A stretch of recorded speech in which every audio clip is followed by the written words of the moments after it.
Hey all మరో వీడియోతో అయితే ముందుకు వచ్చేస్తానండి. ఇదైతే ఒక ఈవినింగ్ అయితే ఏం బోర్ కొడుతుందండి ఫుల్గా. ఇంకా వీకెండ్స్ అంటే బోర్ కొట్టడమే కదా.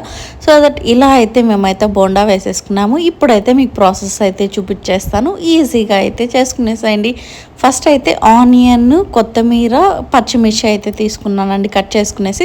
వాటిలోకి అయితే కొంచెంగా శనగపిండి వేసుకునేసి ప్లస్ కొంచెం అయితే వేసుకోండి సోడా, ఎందుకంటే ఆయిల్ అయితే ఎక్కువ అయితే పీల్చుకునేసింది. దాని తర్వాత కొంచెం సాల్ట్ వేసుకునేసి నేను చూపించిన బ్యాటర్లో వచ్చే విధంగా అయితే మీరైతే పిండి అయితే మిక్స్ చేసుకునేసండి. దాని తర్వాత ఆయిల్లో వేస్తే మీకైతే వేడి వేడి బోండాలు అయితే రెడీ అయిపోతాయండి. సూపర్ టేస్ట్ ఉంటుంది. డెఫినెట్గా అయితే ఒక్కసారి అయితే ట్రై చేసి మీకు ఎలా వచ్చిందో కామెంట్ చేసేసేయండి. అండ్ ఆల్సో మీకు ఇంకా ఏ రెసిపీస్ కావాలని ఎక్స్పెక్ట్ చేస్తున్నారు నా దగ్గర నుంచి అయితే మీరైతే దాన్ని కానీ కామెంట్ సెక్షన్లో కామెంట్ చేయండి. కొత్త వాళ్ళు ఎవరన్నా వచ్చినట్లయితే మన పాత వీడియోస్ చూడకపోతే వెళ్ళైతే చూసేసేయండి. కొత్త వాళ్ళు అయితే ఒక్క లైక్ ఇచ్చేసేయండి.